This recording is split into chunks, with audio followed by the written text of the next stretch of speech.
ಇಲ್ಲಿರುವ ಒಂದು ಮನೆತನ ಸುಮಾರು 15 ವರ್ಷಗಳ ಕಾಲ ಮಕ್ಕಳೇ ಆಗದೇ ಇರುವ ದಂಪತಿಗಳು ಆ ಗುರುವಿನಲ್ಲಿ ಶ್ರದ್ಧೆಯನ್ನಿಟ್ಟು ಭಕ್ತಿಯನ್ನಿಟ್ಟು ಕೊಡುಬಡತನದ ಮನೆತನ ಆ ಒಂದು ಮಾತನ್ನ ಕೇಳಿ ವೀರೇಶ್ವರ ಪುಣ್ಯಾಶ್ರಮದ ಕಡೆಗೆ ಮುಖ ಮಾಡುತ್ತಾರೆ.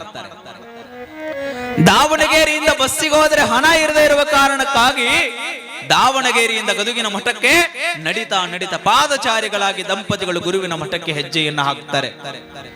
ಆಗ ಪುಟ್ಟಯ್ಯಜ್ಜವರು ಕುಳಿತುಕೊಂಡಿದ್ರು. ಹೋಗಿ ಪುಟ್ಟಯ್ಯಜ್ಜವರನ್ನ ಕೇಳುತ್ತಾರೆ, ಯಪ್ಪ 15 ವರ್ಷ ಆಯ್ತು ಈ ಶರೀರಕ್ಕ ಈ ಜನ ಎಲ್ಲ ಬಂಜೆ ಬಂಜೆ ಅಂತ ಕರೆಯಾಕತ್ತಾರ, ನಾಡಿನ ಜನ ಎಲ್ಲ ಹೇಳಾಕತ್ತಾರ, ಪುಟ್ಟಯ್ಯಜ್ಜವ್ರ ಆಶೀರ್ವಾದ ಮಾಡಿಬಿಟ್ರೆ ಮಕ್ಕಳಾಗತ್ತವ ಅಂತ ಹೇಳಾಕತ್ತಾರ. ಯಪ್ಪ ನಿನ್ನನ್ನ ನಂಬಿ ನಾವು ಬಂದೇವಿ, ನಮಗೆ ಏನರೆ ಮಾಡೋ, ನಮಗ ಮಕ್ಕಳ ಭಾಗ್ಯವನ್ನ ನಿನ್ನ ಕರುಣಿಸಬೇಕು ತಂದೆ ಅಂತ ಹೇಳುತ್ತಾರೆ ಪಂಡಿತ ಪುಟ್ಟರಾಜ ಕವಿಗವಾಯಿಗಳು. ಆಗ ಪುಟ್ಟಯ್ಯಜ್ಜವ್ರು ಹೇಳುತ್ತಾರೆ, ಅಮ್ಮ ಮಕ್ಕಳನ್ನ ಕೊಡುವ ಭಾಗ್ಯ ನನ್ನಲ್ಲಿ ಇಲ್ಲ. ಅಲ್ಲಿ ಗದ್ದುಗೆ ಒಳಗಡೆ ಹೋಗು, ಕುಮಾರಪ್ಪದನ ಪಂಚಾಕ್ಷರಿ ಅಜ್ಜೋರದಾರ, ಅವರ ಗದ್ದಿಗೆ ಮುಂದೆ ಹೋಗಿ ಬೇಡ್ಕೋ, ವರ್ಷ ತುಂಬುದ್ರೊಳಗೆ ಏನಾದ್ರೂ ಒಂದು ಸಂಕಲ್ಪವನ್ನು ಮಾಡ್ಕೊಂಡು ಹೋಗೋ, ವರ್ಷ ತುಂಬುದ್ರೊಳಗಾಗಿ ಸದ್ಗುರುನಾಥ ನಿನಗೆ ಆಶೀರ್ವಾದವನ್ನ ಮಾಡುತ್ತಾನೆ ಅಂತ ಪಂಡಿತ ಪುಟ್ಟರಾಜ ಕವಿಗಾಯಗಳು ಹೇಳಿಬಿಡ್ತಾರೆ. ದಂಪತಿಗಳು ಗದ್ದುಗೆ ಹೋಗಿ ಭಕ್ತಿಯಿಂದ ಭಿನ್ನಹಿಸಿ ಪ್ರಾರ್ಥನೆಯನ್ನ ಮಾಡಿ, ಹಾಡಿದೊಡೆಯನ್ನೊಡೆಯನ ಹಾಡುವೆ, ಬೇಡಿದೊಡೆಯನ್ನೊಡೆಯನ ಬೇಡುವೆ, ಒಡೆಯೊಡಲ ತೋರಿಯನ್ನ ಬಡತನವ ಭಿನ್ನಯಿಸುವೆ ಅಂತ ತಿಳ್ಕೊಂಡು ಹೇಳಿ ಆ ಗುರುವಿನಲ್ಲಿ ಪ್ರಾರ್ಥನೆಯನ್ನ ಮಾಡಿ ಭಕ್ತಿಯನ್ನಿಟ್ಟು ನಮನಗಳನ್ನ ಸಲ್ಲಿಸಿ ಆ ಗುರುವಿನ ಕರ್ತೃ ಗದ್ದುಗೆಯ ಮುಂದೆ ಪ್ರಾರ್ಥಿಸ್ತಾರೆ. ಅಪ್ಪ ನಮಗೇನಾದ್ರೂ ವರ್ಷ ತುಂಬುವುದರೊಳಗಾಗಿ ಗಂಡು ಸಂತಾನ ಜನ್ಮವನ್ನ ತಾಳಿದರೆ ನಿನ್ನ ಮಠಕ್ಕೆ ಕಳಸಪ್ರಾಯವಾದ ಪುಟ್ಟಯ್ಯಜ್ಜವರಿಗೆ ತುಲಾಭಾರದ ಸೇವೆಯನ್ನು ಮಾಡುತ್ತೇವೆ ಅಂತ ಒಪ್ಪುಳುತ್ತಾರೆ ದಂಪತಿಗಳು. ಒಪ್ಪುಕೊಂಡು ಪುನಃ ಪಾದಚಾರಿಗಳಾಗಿ ದಾವಣಗೆರೆಯ ಕಡೆಗೆ ಮುಖ ಮಾಡುತ್ತಾರೆ.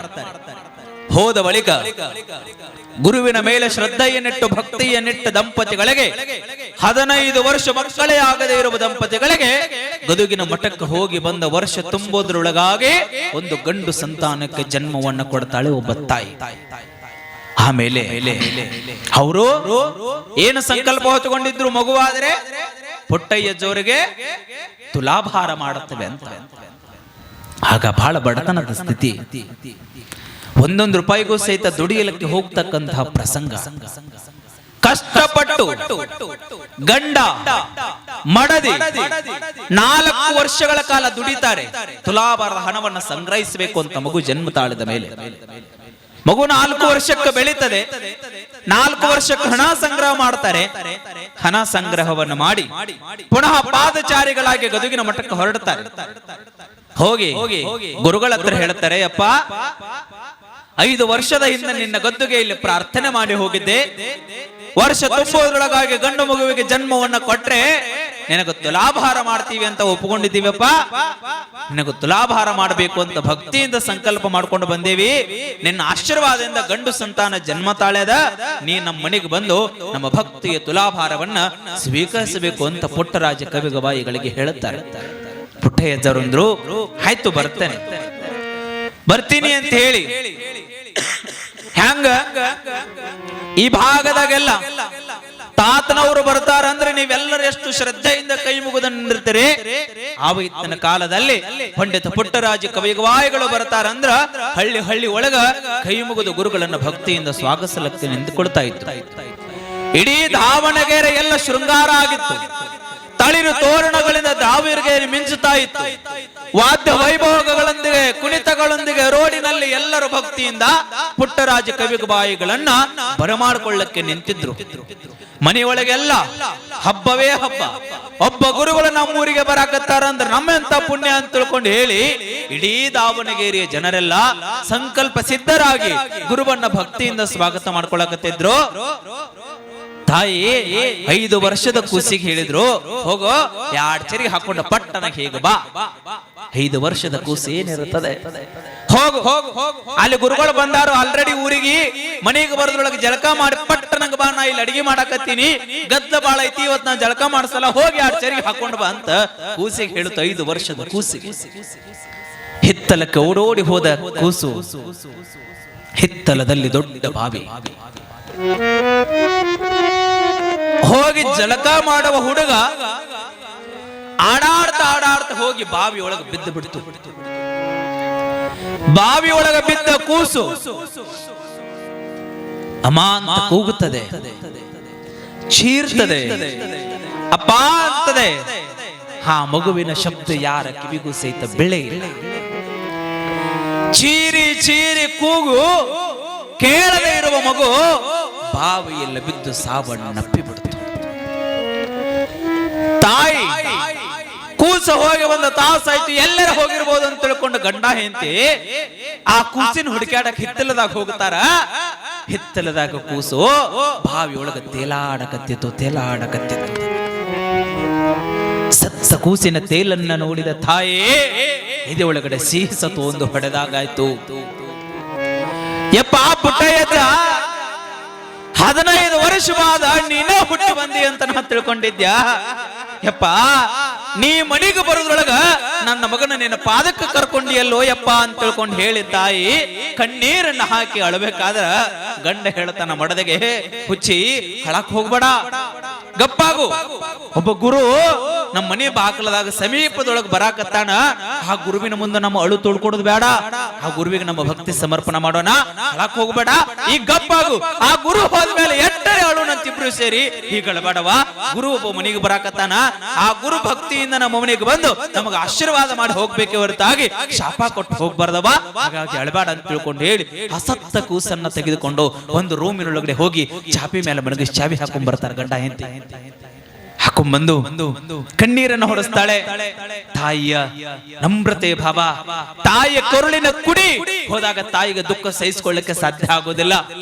ಹೋಗಿ ಗುರು ಮನೆ ಬಾಗಿಲಿಗೆ ಬಂದು ನಿಂತಾಗ ಪಾದಕ್ಕೆ ನೀರು ಹಾಕಿ ಮನೆ ಒಳಗೆ ಕರ್ಕೊಂಡು ಬರ್ತಾರ. ಪಂಡಿತ ಪುಟ್ಟರಾಜ ಕವಿವಾಯಿಗಳನ್ನ ಕರ್ಕೊಂಡು ಬಂದಾಗ ಅಷ್ಟೇ ಭಕ್ತಿಯನ್ನ ಇಟ್ಟಂತಹ ದಂಪತಿಗಳು ಆ ತಾಯಿ ಕಣ್ಣು ಕಾಣದಿರುವ ಮಹಾಯೋಗಿಯ ಪಾದವನ್ನ ನೀರಿನಿಂದ ತೊಳೆಯುವ ಬದಲು ತನ್ನ ಕಣ್ಣೀರಿನ ತೊಳೆಯಲಿಕ್ಕೆ ಪ್ರಾರಂಭಿಸ್ತಾಳೆ.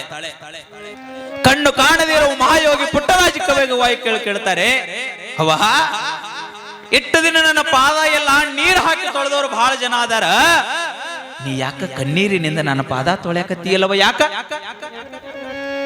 ಗಂಡ ಎಷ್ಟೇ ಮಡದಿಯನ್ನು ಹತಿಗೀಡಿದರೂ ಸಹಿತ ಮಡದಿಯ ಮಾತು, ಮಡದಿಯ ಭಾವ ತುಂಬಿ ಬಂದಾಗ ಮಡದಿಯ ಮಾತು ಕೇಳೇ ಬಿಡ್ತಾಳೆ. ಯಪ್ಪ 15 ವರ್ಷದ ಬಾದ ಈ ಗರ್ಭಕ್ಕೆ ಒಂದು ಗಂಡ ಸಂತಾನವನ್ನು ಜನ್ಮ ಕೊಟ್ಟಿದ್ದೆ. ಹೀಗೆಲ್ಲ ನಡೆದ ಘಟನಾ ಇನ್ನ ತಾಯಿ ತಿಳಿಸಿ ಪಂಡಿತ ಪುಟ್ಟರಾಜ ಕವಿವಾಯಿಗಳಿಗೆ ಹೇಳ್ತಾಳೆ, ಯಪ್ಪ ನನ್ನ ಕೂಸು ಆಡಾಡ್ತಾ ಹೋಗಿ ಬಾವಿಯೊಳಗೆ ಬಿದ್ದು ಸತ್ತು ಹೋಗ್ಯದ. ಪಂಡಿತ ಪುಟ್ಟರಾಜ ಕವಿವಾಯಿಗಳು ಹೇಳ್ತಾರೆ, ಆ ಕೂಸು ನಾನು ನೋಡಾಕ ಬರಬೇಕು ಅಂತ ಅನ್ನಕತ್ತೈತಿ, ನೀ ನೋಡಿದ್ರೆ ಚಾವಿ ಹಾಕೊಂಡು ಬಂದಿಯಲ್ಲ ಅಂದ್ರು ಪಂಡಿತ ಪುಟ್ಟರಾಜ ಕವಿವಾಯಿಗಳು. ಹೇಳ್ತಾಳೆ, ಯಪ್ಪ ಬಾವಿ ಒಳಗ ತೇಲುವ ಕೂಸನ್ನ ಹತ್ತಿಕೊಂಡು ಬಂದು ಈ ಕರುಳು ನೋಡಿದೋ ನನ್ನಪ್ಪ, ಆ ಕೂಸಿನ ಉಸಿರು ನಿಂತು ಹೋಗ್ಯದೋ ನನ್ನಪ್ಪ, ಅದಕ್ಕಾಗಿ ನಾನೇನು ಮುಂದೆ ಅಳಾಕತ್ತೀನೋ ಯಪ್ಪ, ಇಲ್ಲ ಅಂದ್ರ ಅದ್ಯಾಕ ನಾ ರೂಮ್ನೊಳಗೆ ಹಾಕಿ ಬರ್ತಿದ್ನೋ ನನ್ನಪ್ಪ ಅಂದಾಗ ಪಂಡಿತ ಪುಟ್ಟರಾಜ ಕವಿವಾಯಿಗಳವರು ಭಕ್ತಿಗೆ ಮೆಚ್ಚಿ ಆಶೀರ್ವಾದವನ್ನು ಮಾಡ್ತಾರೆ ಆ ಕೂಸಿಗೆ. ಹುಚ್ಚಿ ಮೊದಲು ಹೋಗಿ ಆ ರೂಮ್ ಚಾವಿ ತೆಗಿ, ಅವ ನಾನು ನೋಡ್ಬೇಕು ಅಂತ ಬರಾಕತ್ತಾನ, ನೀ ನೋಡಿದ್ರೆ ಚಾವಿ ಹಾಕಿ ಚಾಪಿ ಒಳಗ ಆಟ ಆಡಕತ್ತದ, ಹೋಗಿ ಮೊದಲು ಚಾವಿ ತೆಗಿ ಅಂದ್ರ ಹೋಗಿ ಚಾವಿ ತೆಗೆದು ನೋಡಿದ್ರೊಳಗ ಸತ್ತ ಕೂಸಿ ಎದ್ದು ಕುಂತು ಚಾಪಿ ಮೇಲೆ ಆಟ ಆಡಕತ್ತಿತ್ತು. ಇವತ್ತಿಗೂ ಆ ವ್ಯಕ್ತಿ ಬದುಕಿದ್ದಾನೆ, ದಾವಣಗೆರೆಯ ಮನೆತನದಲ್ಲಿದ್ದಾನೆ. ಇವತ್ತಿಗೂ ಗದಗಿನ ವೀರೇಶ್ವರ ಪುಣ್ಯಾಶ್ರಮಕ್ಕೆ ವರ್ಷದಲ್ಲಿ 1 ಬಾರಿ ಸೇವೆಗಾಗಿ ಬಂದು ಹೋಗುತ್ತಾನೆ. ಇವತ್ತಿಗೂ ಸಹಿತ ಆ ವ್ಯಕ್ತಿ ಬದುಕಿದ್ದಾನೆ, ಇವತ್ತಿಗೂ ಬದುಕಿದ್ದಾನೆ. ಗುರುವಿನಲ್ಲಿ ಭಕ್ತಿ ಇಡಬೇಕು, ನಿಮ್ಮ ಭಕ್ತಿ ಶ್ರೇಷ್ಠವಾಗಿರಬೇಕು. ಶರಣರ ಹಾಗೆ ಇತಿಹಾಸದ ಪರ್ವದ ಭಕ್ತಿಯಾಗಿ ನಿಮ್ಮದು ಉಳಿದ್ರೆ ಭಕ್ತಿ ಎನ್ನುವಂಥದ್ದು ಶಿವನಿಗೆ ಮುಡುತ್ತದೆ ಅಂತ ಕವಿಗಳು ಬಹಳ ಚೆನ್ನಾಗಿ ಬರೀತಾರೆ. ಶರಣ ಬಸವರ ಹತ್ರ ಹೋಗಿ ಬಿಟ್ರ ಆಗಲಾರ ಕೆಲಸ ಎಲ್ಲ ಆಗತಾವ ಅಂತ ತಿಳ್ಕೊಂಡು ಹೇಳ್ತಿದ್ರು. ಶರಣರ ಬಸವರ ಪಾದಕ್ಕೆ ಹೋಗಿ ನಮಸ್ಕಾರ ಮಾಡಿಬಿಟ್ರ ಎಲ್ಲ ಭವರೋಗಗಳು ದೂರ ಆಗತಾವಂತ ಆ ನಾಡಿನ ಜನದ ವಾಡಿಕೆಯಾಗಿ ಉಳಿದ ಬಿಟ್ಟು ಸತ್ಯವೂ ಸಹಿತ. ಅದಕ್ಕಾಗಿ ಅಲ್ಲಮರು ಬಹಳ ಚೆನ್ನಾಗಿ ವಚನವನ್ನ ಬರೀತಾರೆ. ಕಂಡುದ ಹಿಡಿಯಲೊಲ್ಲದೆ ಕಾಣುದ ದನರಸಿ, ಹಿಡಿದಿಯನೆಂದೊಡೆ ಸಿಕ್ಕ ದಂಬ ಬಳಲಿಕೆಯ ನೋಡ, ಕಂಡುದನೆ ಕಂಡು ಗುರುಪಾದವ ಹಿಡಿದಲ್ಲಿ ಕಾಣದದು ಕಾಣಬಹುದು ಗುಹೇಶ್ವರ. ಅಲ್ಲಮ್ಮ ಬಹಳ ಚೆನ್ನಾಗಿ ಹೇಳುತ್ತಾರೆ, ಯಾವುದು ನಿಮ್ಮ ಕಣ್ಣಿಗೆ ಗೋಚರ ಆಗೋದಿಲ್ಲ, ಯಾವುದು ನಿಮ್ಮ ಕಣ್ಣಿಗೆ ಕಾಣೋದಿಲ್ಲೋ, ಒಂದು ಸಾರಿ ಹೋಗಿ ಬಸವಲಿಂಗ ಜೋರು ಪಾದಕ್ಕೆ ಬಂದ ಹನಿ ಹಚ್ಚಿಬಿಟ್ರ ಕಾಣಲಾರ ವಸ್ತು ಸಹಿತ ನಿಮಗೆ ಕಾಣುತ್ತದೆ ಅಂತೆ.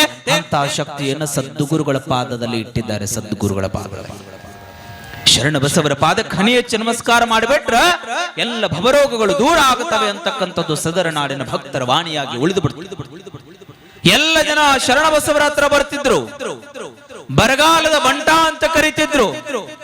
ಯಾವ ಊರಾಗ ಮಳೆ ಆಗೋದಿಲ್ಲ, ಯಾವ ಊರಾಗ ಕಾಲಕ್ಕೆ ಬೆಳೆ ಬರೋದಿಲ್ಲ, ಆ ಊರಾಗ ಹೋಗಿ ಶರಣ ಬಸವಪ್ಪ ಪಾದ ಇಟ್ಟು ಬಿಟ್ರ ಕಾಲಕ್ಕೆ ಮಳೆ ಬರ್ತಿತ್ತು, ಮಳೆಗೆ ತಕ್ಕ ಶ್ರೇಷ್ಠವಾದ ಬೆಳೆ ಬರ್ತಿತ್ತು ಅನ್ನುವಂಥದ್ದು ಎಲ್ಲ ಜನರ ಮನಸ್ಸಿನಲ್ಲಿ ಅಚ್ಚಳಿಯದೆ ಆಗಿ ಉಳಿದು ಬಿಟ್ಟಿತ್ತು. ಅರಳಗುಂಡಗಿಯನ್ನು ತೊರೆದು ಕಲಬುರಗಿಯ ಕಡೆಗೆ ಮುಖ ಮಾಡಿದ ಮಹಾಶರಣರು ಕಲ್ಯಾಣದ ಕಡೆ ಬಾಗಿಲು ಎಂದು ಕರೆಸಿಕೊಂಡ ಕಲಬುರಗಿ ಹೋಗಬೇಕಾದ್ರೆ ಪರತಾಬಾದಿಗೆ ಹೆಜ್ಜೆಯನ್ನು ಹಾಕ್ತಾರೆ. ಸಾವಿರಾರು ಜನ ಶರಣ ಬಸವರನ್ನ ಭಕ್ತಿಯಿಂದ ಪರತಾಬಾದ ಕಡೆಗೆ ಗುರುಗಳನ್ನು ಬರಮಾಡಿಕೊಳ್ಳುತ್ತಾರೆ, ಶರಣರನ್ನು ಬರಮಾಡಿಕೊಳ್ಳುತ್ತಾರೆ. ಶರಣರು ಅವರಿನಲ್ಲಿ ಇರ್ತಾರೆ. 1 ವರ್ಷಗಳ ಕಾಲ ಬರಗಾಲ ಬಿದ್ದಾಗ ಎಲ್ಲರೂ ಶರಣ ಬಸವರ ಮರೆಗೆ ಹೋದಾಗ ಶರಣ ಬಸವರು ಹೇಳುತ್ತಾರ, ಹುಚ್ಚಪ್ಪಗಳಿರ ಯಾರು ತಲೆ ಕೆಡಿಸ್ಕೊಳಕ್ ಹೋಗ್ಬೇಡ್ರಿ, ಜಂಗಮ ಗಣಗಳನ್ನ ಪ್ರಸಾದ ಮಾಡಿಸ್ರಿ. ಜಂಗಮ ಗಣಗಳ ಪ್ರಸಾದ ಮುಗಿದ ಮೇಲೆ ಶಿವ ತಾನೇ ಮಳೆಯನ್ನ ಕೊಟ್ಟು ನಿಮಗೆ ಆಶೀರ್ವಾದ ಮಾಡ್ತಾನೆ ಅಂದ್ರೆ ಜಂಗಮ ಗಣಗಳ ಉಂಡು ಹಿಂಗ ಕೈ ತಕ್ಕೊಂಡು ನೀರ್ ಹಾಕಬೇಕಾದ್ರೆ ಮಳೆರಾಯ ಹೊರಗೆ ಮಳೆ ಸುರ್ಸಾಕತ್ತಿದ್ದಂತ ಪ್ರತಾಪಾದನೊಳಗೆ ಹೊರಗೆ ಸುರ್ಸಾಕ ಅಂತ ಒಬ್ಬ ಶ್ರೇಷ್ಠ ಶರಣ.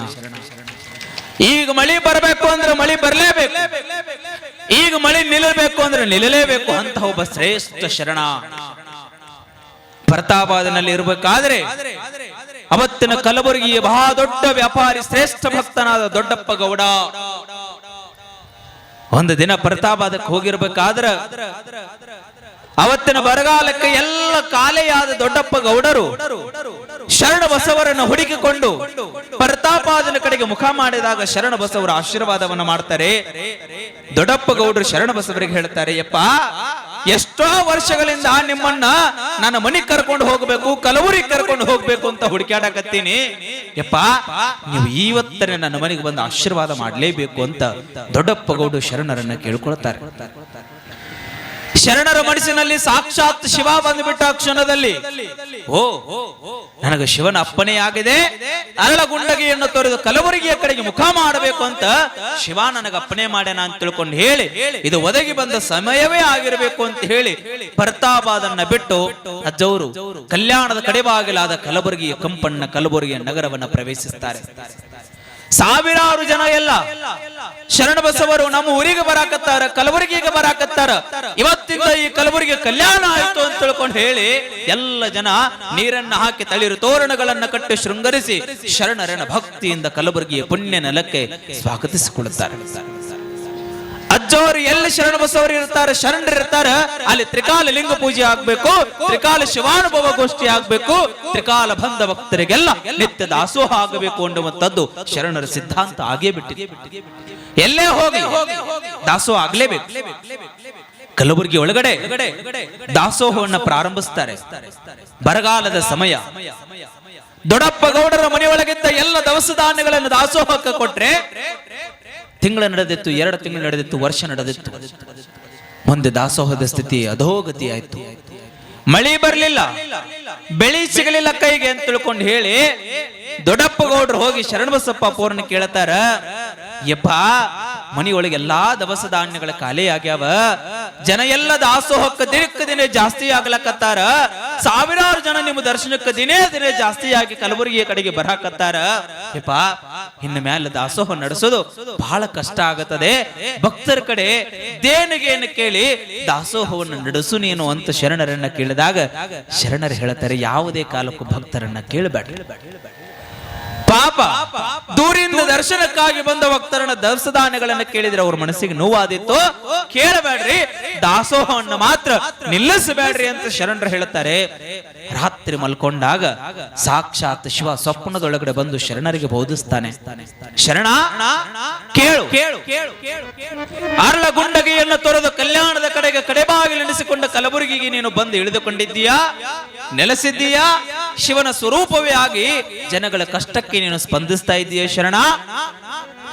ಆದರೆ ದಾಸೋಹ ನಿಲ್ಲಿಸ್ತೀನಿ ಅಂತ ಭಕ್ತರು ಬಂದಾಗ ನಿಲ್ಲಿಸಬೇಡ್ರಿ ಅಂತ ನೀನು ಹೇಳಿದಿ.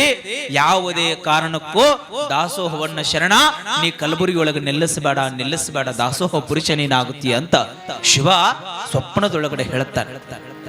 ಮರಳಿ ಶರಣರು ಪ್ರಶ್ನೆ ಆಗುತ್ತಾರೆ, ಅಪ್ಪ ದಾಸೋಹ ನಡೆಸಾಕ ಹಣ ಬೇಕಾಗ್ತದೆ, ದವಸ ಧಾನ್ಯಗಳು ಬೇಕಾಗ್ತವೆ, ದಿನೇ ದಿನೇ ಭಕ್ತರ ಸಂಖ್ಯೆ ಬಹಳ ಆಗ್ಲಾಕತ್ತದ, ದೊಡ್ಡಪ್ಪ ಗೌಡರ ಮನೆ ಒಳಗೆ ಎಲ್ಲಾ ಖಾಲಿ ಆಗ್ಬಿಟ್ಟದ ಅಂತ ಹೇಳಕತ್ತಾರ, ಮತ್ತೆ ಹೆಂಗ ಮಾಡ್ಲಿ ಅಂದಾಗ ಶಿವ ಶರಣರಿಗೆ ಹೇಳ್ತಾನಂತ, ನೋಡಪ್ಪ ನಿನಗೊಂದು ಆಶೀರ್ವಾದ ಮಾಡ್ತೀನಿ. ಏನು ಆಶೀರ್ವಾದ ಮಾಡ್ತೀನಿ ಅಂದ್ರ, ಯಾರು ನಿನ್ನ ಕಡೆ ಸಂತಾನದ ಭಾಗ್ಯ ಬೇಕು ಅಂತ ಬರ್ತಾರೆ, ನಮಗ ಮಕ್ಕಳೇ ಆಗಿಲ್ಲ ಅಂತ ತಿಳ್ಕೊಂಡು ಯಾರು ಬರ್ತಾರಲ್ಲ, ಆ ಮಕ್ಕಳಾಗದೆ ಇರ್ತಕ್ಕಂಥವರಿಗೆ ಮಕ್ಕಳ ಆಶೀರ್ವಾದವನ್ನ ಮಾಡಿ ಅವರ ಹತ್ರ 1,000 ರೂಪಾಯಿಗಳನ್ನ ನೀನು ನಿಲ್ಲಿಸಿಕೊಂಡು ದಾಸೋಹವನ್ನ ನಡೆಸಬೇಕು ಅಂತ ಸಾಕ್ಷಾತ್ ಶಿವನ ಅಪ್ಪಣೆ ಆಗಿಬಿಡ್ತದೆ. ಅದರ ಅಪ್ಪಣೆಯ ಪ್ರಕಾರ ಹೊರಗ ದಾಸೋಹದೊಳಗೆ ಒಂದು ಬೋರ್ಡ್ ಹಾಕ್ತಾರೆ, ಏನು 1000 ಕೊಟ್ಟವ್ರಿಗೆ ಒಂದು ಗಂಡು ಮಗು ಜನ್ಮ ತಾಳುತ್ತದೆ ಅಂತ ಶರಣ ಬಸವರು ದಾಸೋಹಕ್ಕೂ ಒಂದು ಬೋರ್ಡ್ ಹಾಕ್ತಾರೆ. ಯಾರು ಬರ್ತಾರೋ ಅವ್ರ ಮಕ್ಕಳಾಗಿಲ್ಲ ಅಂದ್ರೆ 1,000 ರೂಪಾಯಿ ಕೊಟ್ರೆ ವರ್ಷ ತುಂಬುದ್ರೊಳಗಾಗಿ ಒಂದು ಗಂಡು ಮಗುವಿನ ಆಶೀರ್ವಾದವನ್ನು ಮಾಡತಕ್ಕಂಥದ್ದು ಶರಣರ ಪರಂಪರೆ ಆಗ್ಬಿಟ್ಟಿತ್ತು. ದೇವರವರಿಗೆ ಆಶೀರ್ವಾದ ಮಾಡಿಬಿಟ್ಟಿದ್ದ. ಒಬ್ಬವ ಚೆನ್ನಪ್ಪ ಅನ್ನುವಂತ ವ್ಯಕ್ತಿ ಹೀಗೆ ಸುದ್ದಿ ಕೇಳಿದಗಳೇ ಶರಣ ಬಸಪ್ಪರ ಹತ್ರ ಬಂದು ಶರಣರ ಪಾದದಡಿ ಕುತ್ಕೊಂಡು ಕೇಳ್ತಾನೆ, ಯಪ್ಪ 1000 ರೂಪಾಯಿ ಕೊಟ್ರೆ ಏನ ಗಂಡು ಮಕ್ಕಳ ಆಶೀರ್ವಾದ ಮಾಡ್ತೀರಂತ, ತಗೋರಿ 1000 ರೂಪಾಯಿ, ಈ ಸದ್ಯ ನನಗೆ ಗಂಡು ಮಗು ಬೇಕು ಅಂದ. ಶರಣರಂದ್ರೂಪ 9 ತಿಂಗಳ ಟೈಮ್ ಬೇಕಾದ, ಒಂದು ಕೂಸು ಜನ್ಮ ತಾಳಬೇಕಂದ್ರೆ ತಾಯಿಯ ಗರ್ಭದಲ್ಲಿ 9 ತಿಂಗಳು ಬೇಕಾಗ್ತದೆ. ಹಾಗಾಗಿ ಹೇಗಿದೆ ಅಂದಾಗ ನೀವೇನು ಮಾಡ್ತೀರಿ ನನಗೆ ಗೊತ್ತಿಲ್ಲ, 1000 ರೂಪಾಯಿ ಕೊಟ್ರೆ ಗಂಡು ಮಗನ ಆಶೀರ್ವಾದ ಮಾಡ್ತೀನಿ ಅಂದಿರಿ, ನನಗೆ 1000 ರೂಪಾಯಿ ತಗೋರಿ, ಗಂಡು ಮಗು ನೀ ಸದ್ಯ ಆಶೀರ್ವಾದ ಮಾಡಿ ನೀವು ನನಗೆ ಕೊಡಬೇಕು. ಶರಣ ಬಸವರು ವಿಚಾರ ಮಾಡಿದ ತಕ್ಷಣನೇ ದೊಡ್ಡಪ್ಪ ಗೌಡರ ಮಗ ತೊಟ್ಟಲದೊಳಗೆ ಆಡಕತ್ತಿದ್ದ. ದೊಡ್ಡಪ್ಪ ಗೌಡರ ಮಗ ಹೇಗೆ ತೊಟ್ಟಲದೊಳಗೆ ಆಡೋದನ್ನ ಗಮನಿಸಿದ ಶರಣರು ಆ ಮಗುವನ್ನ ಎತ್ಕೊಂಡು ಬರ್ತಾರ. ಹೀಗ ಚೆನ್ನಪ್ಪನ ಕೈ ಒಳಗೆ ಕೊಟ್ಟು ಹೇಳ್ತಾರೆ, ತಗೋಪ ಗಂಡು ಮಗುವನ್ನ ಕೇಳಿದ್ದಿ, ನಿನಗೆ ಆಶೀರ್ವಾದ ಮಾಡೀನಿ, ಇದನ್ನ ತಗೊಂಡು ಹೋಗಿ ನಿನ್ನ ಮನೆತನ ಬೆಳಗುತ್ತದೆ ಅಂತ ಹೇಳಿ ದೊಡ್ಡಪ್ಪ ಗೌಡರ ಮಗನನ್ನ ಚೆನ್ನಪ್ಪನಿಗೆ ತಂದು ಕೊಟ್ಬಿಟ್ರು ಶರಣ ಬಸವ. ನಿಮ್ಮ ಮನೆಯ ಮಕ್ಕಳನ್ನ ಒಯ್ದು ನಾವ್ ಹಿಂಗೆ ಯಾರು ಕೊಟ್ಟರು ಇರ್ತೀರಿ, ಹಿಂದೆ ಬಡಿಗೆ ತೊಂದು ಬೆನ್ನ ಹತ್ತೀರಿ ನೀವು ನಮ್ಮ. ಆದ್ರೆ ದೊಡ್ಡಪ್ಪ ಗೌಡ್ರು ಹಂಗ ಮಾಡ್ಲಿಲ್ಲ. ಶರಣ ಬಸವರನ್ನ ನಂಬಿ ಮಠಕ್ಕೆ ಯಾರು ಬರ್ತಾರ ಅಪ್ಪವ್ರು ಬೇಕಾದ ಆಶೀರ್ವಾದ ಮಾಡ್ತೇವೆ ಅಂದಾರ. ಕಾಯ ವಾಚ ಮನಸ ಜಂಗಮ ದಂಪತಿಗಳಾದ ದೊಡ್ಡಪ್ಪ ಗೌಡ ಮತ್ತು ನೀಲಮ್ಮ ದಂಪತಿಗಳು ಶರಣ ಬಸವರ ಸೇವಾಕ ನಿಂತು ಬಿಟ್ಟೆ ಬಂದ್ರ ಜೀವ ಕೇಳಿದ್ರು ಸಹಿತ ಶರಣ ಬಸವ ಶರಣರಿಗೆ ನಮ್ಮ ಜೀವ ಕೊಡೋನು ಅಂತ ತಿಳ್ಕೊಂಡು ಹೇಳಿ ನಿರ್ಧಾರವನ್ನ ಮಾಡಿ ಮಗ ನೆರೆ ಕೊಡಲ್ಯಾಕ ನಮ್ಮ ನೆರೆ ಜೀವ ತಗೊಳ್ಯಾಕ ಅಂತ ಹೇಳಿ ಗುರುವಿನ ಹತ್ರ ಒಂದಾಗಿ ಶರಣರ ಸೇವೆಯಲ್ಲಿ ತಲ್ಲೀನರಾಗ್ಬಿಟ್ರ ದಂಪತಿಗಳು ದೊಡ್ಡಪ್ಪ ಗೌಡ ಮತ್ತು ನೀಲಮ್ಮ ದಂಪತಿಗಳು. ಯಾರು ಬರ್ತಾರೋ ಅವ್ರಿಗೆ ಆಶೀರ್ವಾದ ಮಾಡೋದೇ ಮಾಡೋದು. 1000 ರೂಪಾಯಿ ಕೊಟ್ರೆ ಗಂಡು ಮಗ, 500 ಕೊಟ್ರೆ ಹೆಣ್ಣು ಮಗು ಅಂತ ತಿಳ್ಕೊಂಡು ಹೇಳಿ ಆಶೀರ್ವಾದವನ್ನು ಮಾಡತಕ್ಕಂತಹ ಪರಂಪರೆ ಇತ್ತು ಕಲಬುರಗಿಯಲ್ಲಿ. ಯಾರು ಮಕ್ಕಳಿಲ್ಲಂತ ಮಠಕ್ಕೆ ಬಂದ್ರ, ಸಂಸ್ಥಾನಕ್ಕೆ ಬಂದ್ರ 1000 ರೂಪಾಯಿ ತಗೊಳ್ಳೋದು, ಮಕ್ಕಳ ಭಾಗ್ಯವನ್ನು ಕರುಣಿಸ್ತಕ್ಕಂಥ ಆಶೀರ್ವಾದವನ್ನು ಸೇವಾ ಮಾಡಿಬಿಟ್ಟಿದ್ದ. ಬಹಳ ಜನ ಲಕ್ಷ ಜನ ಬರೋದು, 1000 ವರಗಳನ್ನ ಇಡೋದು, ಆಮೇಲೆ ಅಪ್ಪನ ಹತ್ರ ಆಶೀರ್ವಾದ ತಗೊಂಡು ಹೋಗ್ಬಿಡೋದು. ಅಲ್ಲಿಂದ ಪುನಃ ದಾಸೋಹ ಪ್ರಾರಂಭ ಆಯಿತು.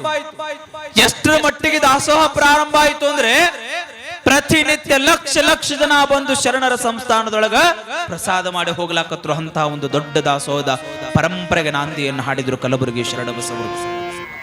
ನಾವು ಇಲ್ಲ ಬಹಳ ಜನ ಮಕ್ಕಳ ಬಗ್ಗೆ ಕೇಳಕ್ ಹೋಗ್ತೀವಿ, ಮಠಗಳಿಗೆ ಹೋಗ್ತೀರಿ, ನೀವು ಹೋಗ್ತಿರಲ್ಲ, ಮಜಾ ಬಂದಿರ್ತೀರಿ. ನೀವು ಮಠಕ್ಕೆ ಎಂತ ಮಜಾ ಬಂದಿರ್ತೀರಿ ಅಂದ್ರ ಹೆಗ್ಗ ಒಬ್ಬ ಮಠಕ್ಕೆ ಹೋಗಿದ್ದ. ಮಠಕ್ಕೆ ಹೋದಾಗ ಅವ ಅಂದ, ಯಪ್ಪ ಅಂದವ, ಅಜ್ಜಾರ್ ಹಿಂಗ ಕುಂತಿದ್ರು, ಬಸಲ್ ಹೆಂಗ ಅಜ್ಜಾರ್ ಹೊಳಬಳ್ಳಾರಿ ಮಠಕ್ಕೆ ಹೋಗಿದ್ದ, ಅಜ್ಜವ್ರು ಕುಂತಿದ್ರು. ಯಪ್ಪ ಅಂದವ, ಅಮಾಸಿದನ ಗದ್ದ ಬಾಳ ಇರ್ತೈತೆ ಅಜ್ಜಾರ್ ಮಠದಾಗ. ಸುಮಾರು 1015 ಜನ ಮಠಕ್ಕೆ ಬಂದು ಹೋಗುತ್ತದೆ ಪ್ರತಿ ಅಮಾವಾಸ್ಯೆಗೆ ಹೊಳಬಳ್ಳಾರಿಗೆ. ನೀವು ಯಾರಾದ್ರೂ ಹೋಗಿರ್ತೀರ ಅಮಾವಾಸ್ಯೆ? 8 ಜನ ಹೋಗಿರ್ತೀವಿ ಊರಾಗ ಕೈ ಎತ್ತಿ ನೋಡೋಣ ಅಮಾವಾಸ್ಯೆಗೆ. ಬಲಿ ಅದಾವಲ್ಲ ಇಲ್ಲಿ ಕೈ ಹೋಗು ಹೇಳಸ್ ಅಮಾವಾಸ್ಯೆಗೆ ಹೋಗ್ತಿರ ಮಠಕ್ಕೆ. ಅಲ್ಲೋ ಭಕ್ತ ಬಂದ ಅಮಾವಾಸ್ಯೆಗೆ, ಅಜ್ಜವ್ರು ಹಿಂಗ ಕುಂತಿದ್ರು, ಕೇಳಿದ ಯಪ್ಪ ಅಂದ. ಅಜ್ಜವ್ರು ಎಲ್ಲರೂ ಹೆಂಗ ಪ್ರೀತಿಯಿಂದ ಮಾತಾಡಿಸ್ತಾರ ಹಂಗ. ಏನಪ್ಪ ಎದಕ್ ಬಂದಿ? ಯಪ್ಪ ಇನ್ನೂ ಮಕ್ಕಳಾಗಿಲ್ರಿ ಅಂದ. ಅಜ್ಜವ್ರಂದು ಆಯ್ತಪ್ಪ 2 ಉತ್ತತ್ತಿ ತಗೊಂಡ ಬಾ, ನಾನು ನಿನಗೆ ಆಶೀರ್ವಾದ ಮಾಡಿ ಕಳಿಸ್ತೀನಿ ಅಂದ್ರು. ತಂದ ಅಜ್ಜವ್ರು ಮಂತ್ರಿಸಿದ್ರು, ಕೊಟ್ರು. ಆಯ್ತಪ್ಪ ಮಕ್ಕಳಕ್ಕ ಹೋಗ್ ನಿನಗ ಅಂದ್ರು. ಹೋದ. 6 ತಿಂಗಳು ಬಿಟ್ಟು ಬಂದ. ಮತ್ತ 6 ತಿಂಗಳಾದಾಗ ನಾನು ಮತ್ತೆ ಹೊಳಬಳ್ಳಾರಿ ಮಠಕ್ಕ ಬಂದ. ಅಜ್ಜವ್ರು ಮತ್ತೆ ಹೆಂಗ್ ಕುಂತಿದ್ರು ಹಂಗ ಕುಂತಿದ್ರು. ಮತ್ತೆ ಕೇಳಿದ ಯಪ್ಪ ಅಂದ, ಏನು ಇನ್ನು ಮಕ್ಕಳ 6 ತಿಂಗಳಿಗೆ ಮಕ್ಕಳಕ್ಕ ಮಗನಿಗೆ ಏನು ಮಕ್ಕಳಾಗಿಲ್ರಿ? ಮತ್ತ ಅಜ್ಜವ್ರ ಕಡೆ ಬಂದ. ಅಜ್ಜವ್ರು ಅಂದ್ರು ಈ ಸಲ 2 ನಿಂಬೆಯನ್ನು ತಗೊಂಡ ಬಾ ಅಂದ್ರು. ತಂದ ಮಂತ್ರಿಸಿದ್ರು, ಕೊಟ್ರು. ಮತ್ತ ಹೋದ. ಮತ್ತ ಒಂದು 7 ತಿಂಗಳು ಬಿಟ್ಟು ಮತ್ತೆ ವಾಪಸ್ ಬಂದ ಮಠ. ಯಪ್ಪ ಅಂದ. ಪ್ರತಿ ಅಮಾಸಿಗೆ ಬಹಳ ಜನ ಇರ್ತಿದ್ರು, ಗದ್ಲಿತ್ತು. ಆ ಅಮಾಸಿಗೆ ಲೇಟ್ ಆಗಿ ಬಂದಿದ್ದ, ಜನ ಎಲ್ಲ ಹೋಗಿದ್ರು. ಅಜ್ಜವ್ರು ಹೀಗೆ ಕೂತಿದ್ರು, 10 ಜನ ಮುಂದೆ ಕುಂತಿದ್ರು. ಅಜ್ಜವ್ರು ಅವನು ಕರೆದು ಕುಂಡ್ರಿಸಿದ್ರು ಬಾಜು, ಬಾಯಿಲಿ ಕುಂಡ್ರ.